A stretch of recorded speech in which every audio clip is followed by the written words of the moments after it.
As I listen to you talk during the conference, I hear two major interests. One is all your new teaching practices, and the other is all the community projects that you're beginning to supervise, mostly in South America, I think. Many, yeah. Yeah. Would you like to talk about both of those in turn? Teaching practices first? Sure. Yeah, the teaching practices, I guess, it's a step back. What I have been realizing over the years is that the most important thing is to do things differently. And rather than, the pull as a university professor is to have the theory and to teach it right and to, teach students what they need to know. And so it is quite difficult in that context to let go of paying attention to what you teach people and pay more attention to how you teach. And so my own teaching practices and also in the community are practices that start by trying to prepare people, and you and I have had these conversations before, that the most important thing is to prepare people to have a different kind of conversation. You can't expect, if you're, for example, a medical professional, you can't expect to engage a patient or a client in a dialogue if they've come to you expecting you to diagnose and treat them. So, so the preparation is what I have learned, and I spend a lot of time in my own teaching preparing my students to have a very different sort of experience in the classroom and have a much stronger voice in making the material their own, whatever that means. So what do some of those preparing activities look like? I spend a lot of time when I first meet my students telling them how I think about education and how lucky I feel that we all are able to be here together in this moment at a university talking about some very important ideas and how important it is. And that I also I acknowledge that they probably don't really think that way and don't even think about the fact that they're in the classroom. It's something they have to do. So I engage them in a conversation about what would it be if they thought about education as a choice they were making, and that this particular class was a choice they were making. And slowly what happens is these people who don't know each other really when they walk in begin to know each other. We aren't even talking about the course topic yet. We haven't gotten there yet, or at least they don't think we have. But of course we have, because we're trying to create a relationship amongst all of us where we're learning from each other.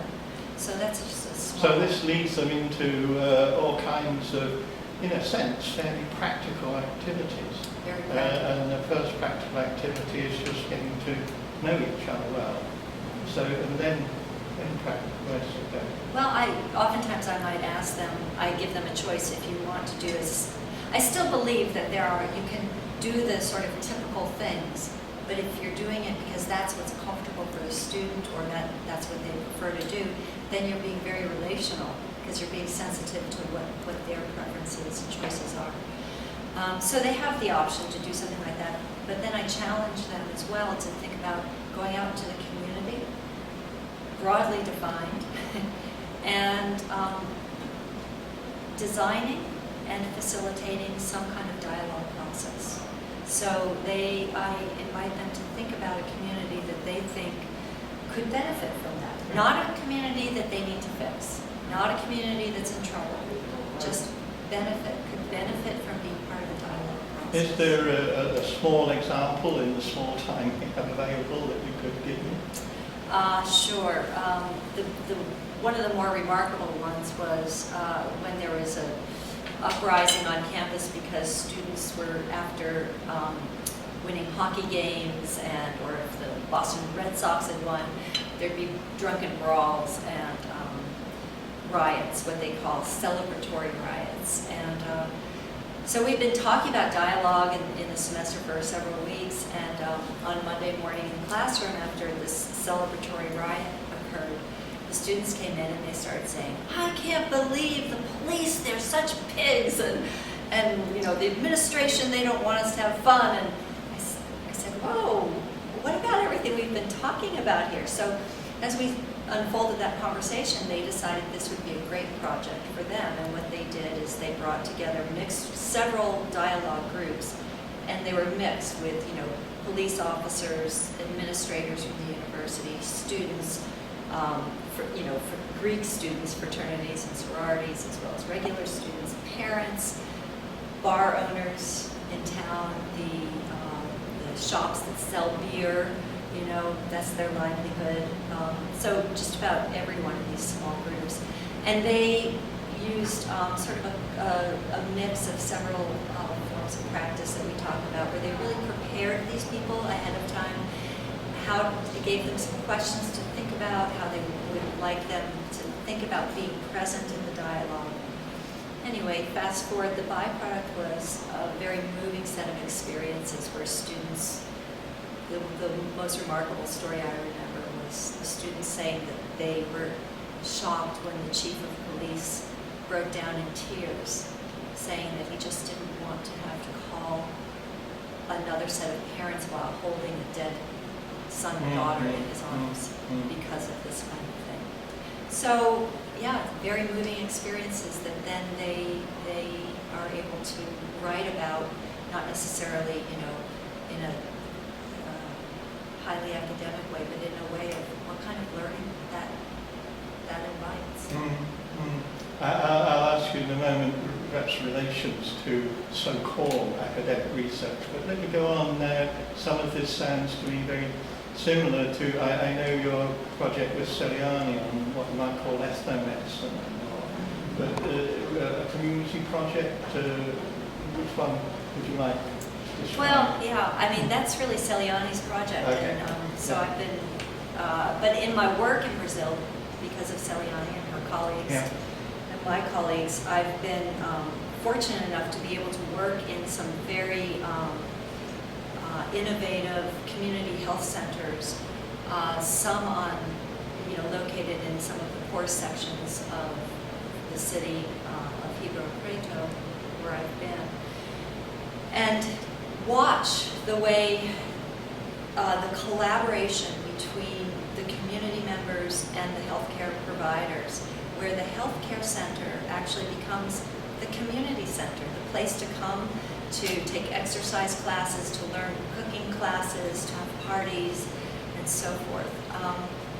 But I'll just tell one form of practice that I think is really generative there, and I'm sure it has already evolved into something else, but they have a person in healthcare in Brazil that they refer to as the communitarian agent, who is the representative from the neighborhood who works with the healthcare center, and they go house to house every week and check on their group of families house to house. And because there's a bridge, which oftentimes families won't come to the health center because it's too intimidating, or they don't know that they should.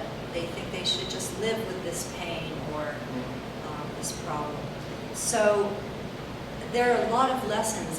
As I've been fortunate to work there, I've also been fortunate to present the work that they're doing in a lot of North American contexts. And every time it's wonderful to have an audience say, we have so much to learn from Brazil, which is usually not the way the message goes. So that work has been really been quite energizing. I'm not sure how time is going, but let me think about moving towards the end of this by saying, so how do you see all of this as reflecting back into a university, I won't say academic, a university context, with how might the university idea of what research is change? It has to change, and that's a very big question, very big conversation. It's not going to be easy to change it. But I know at the University of New Hampshire, what they're referring to as engaged research there's a person in charge of engaged research. So it has really taken hold, and it is recognized and validated.